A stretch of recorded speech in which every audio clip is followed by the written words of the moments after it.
plus ça allait, plus l'eau était haute. Si bien que le moteur s'est arrêté. On est sorti avant que ça monte complètement, alors ça s'est pas trop mal fini.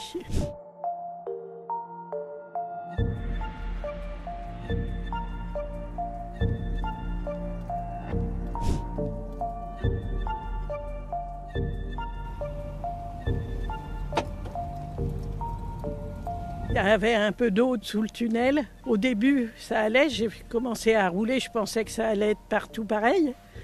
Mais plus ça allait, plus l'eau était haute. Si bien que le moteur s'est arrêté. Heureusement que l'eau allait dans le bon sens. Ça m'a emmené jusqu'à la fin du tunnel. Et puis il y a des gens qui m'ont vu et ils sont venus m'aider. C'est sûr qu'il y avait de quoi être un peu impressionné.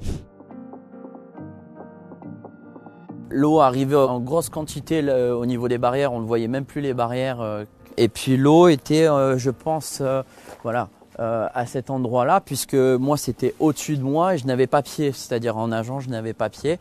J'ai vu directement avec ma voiture, en passant par le chemin d'au-dessus, qu'il y avait une voiture qui était en fait incarcérée ici, juste là au milieu. Donc, moi je me suis rendu directement à la nage sur le véhicule pour monter sur le toit, ensuite passer par la porte arrière passager dans le but d'extraire la dame qui était incarcérée dans le véhicule. Elle m'a ouvert partiellement la porte arrière et ensuite moi du toit je l'ai hissée directement sur le toit pour la mettre en sécurité puisqu'il y avait pas mal de courant et le véhicule se déplaçait. Ensuite à l'issue de ça, je l'ai prise dans mes bras et on a regagné la rive. Je suis reparti sur le véhicule pour directement essayer de secourir le chien qui est incarcéré dans le véhicule. Donc ce que j'ai fait, c'est que j'ai demandé à mon voisin qui se trouvait juste là en haut de me faire parvenir un marteau qu'il avait à sa disposition dans son véhicule de société. Donc moi j'ai essayé à deux reprises de casser le carreau du véhicule, ce que je n'ai pas bien réussi à faire.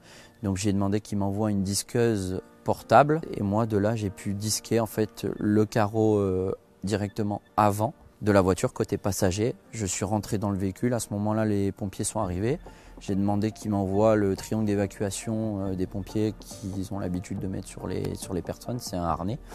Ce harnais, je l'ai mis directement sur le chien dans le véhicule.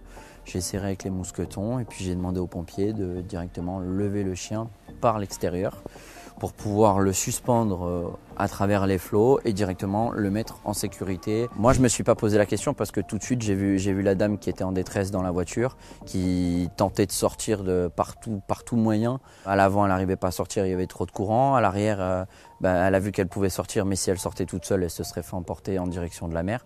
Donc tout de suite, oui, j'ai pas trop réfléchi. C'était très dangereux. La dame, je pense que 2 minutes après, malheureusement, elle serait morte incarcérée dans son véhicule, noyée. Et voilà, je suis nageur aguerri, donc j'avais pas peur directement de me jeter à l'eau pour m'accrocher au véhicule et ensuite directement monter sur le toit du véhicule.